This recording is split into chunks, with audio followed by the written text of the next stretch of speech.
গলদা চিংড়ির ক্ষীরসাগর।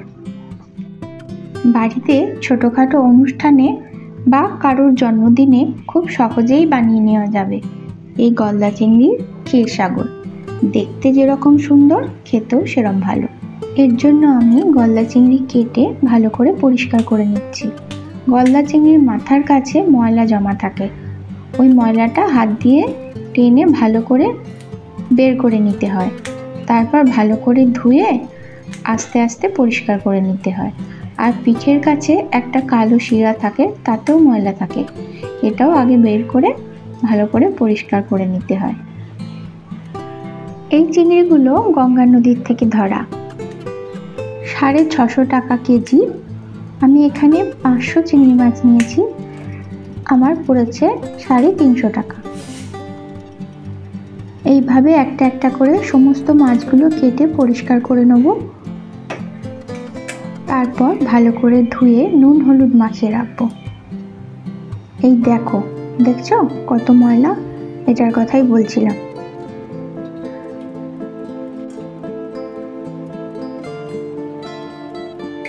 আমরা সাধারণত গলদা চিংড়ি মালাইকারি খাই, কিন্তু ছোটোখাটো অনুষ্ঠানে ক্ষীরসাগরও খুব ভালো লাগে।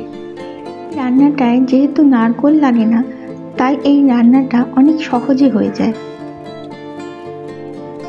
এই যে চিংড়ি মাছগুলো নুন হলুদ মাখিয়ে নিলাম।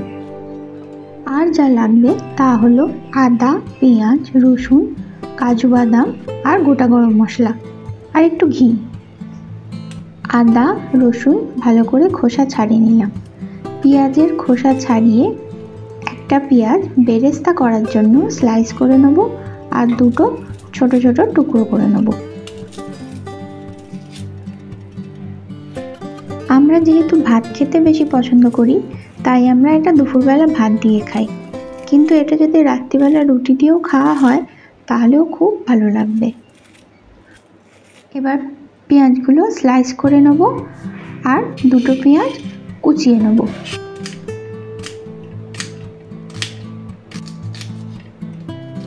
কড়াইয়ের তেল গরম হলে আগে বেরেস্তার পেঁয়াজটা হালকা লাল লাল করে ভেজে নেব। খুব কড়া ভাজার দরকার নেই, তাতে পেঁয়াজ পুড়ে যায়, তেতো লাগে, সেটা ভালো লাগে না। একটু রং ধরলেই সঙ্গে সঙ্গে কড়া থেকে তুলে নিতে হবে। তারপর ওই কড়াতে গোটা গরম মশলা, শুকনো লঙ্কা, পেঁয়াজ, আদা, রসুন আর কাজু বাদাম দিয়ে হালকা হালকা ভেজে নেব। গোটা গরম মশলা, শুকনো লঙ্কা, কাজু বাদাম, আদা, রসুন, পেঁয়াজ ভালো করে ভাজা হয়ে গেলে এটা মিক্সিতে পেস্ট করে নেব। পেস্ট করার সময় ওর মধ্যে একটু দুধ দেব, দুধ দিয়ে ভালো করে পেস্টটা করব।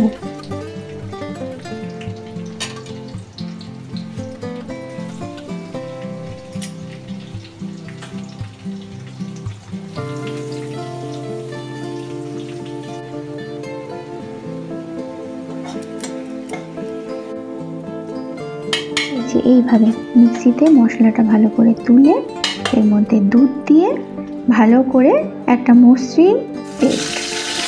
এবার কড়াই তেলের মধ্যে গলদা চিংড়িগুলো দিয়ে ভালো করে ভেজে নেব, লাল লাল করে এপিট ওপিট করে ভালো করে ভেজে নেব।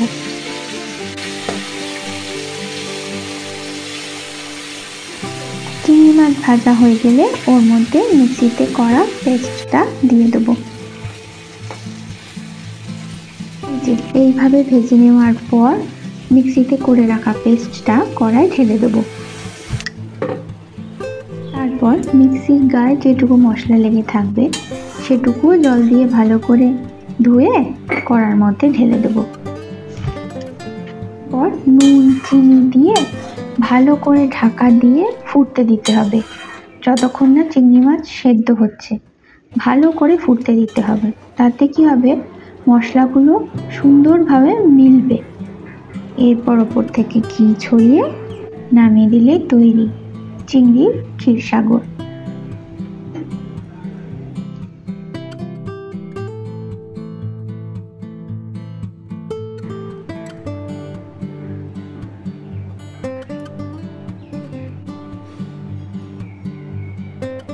ওপর থেকে বেরেস্তাগুলো ছড়িয়ে পরিবেশন করতে হবে।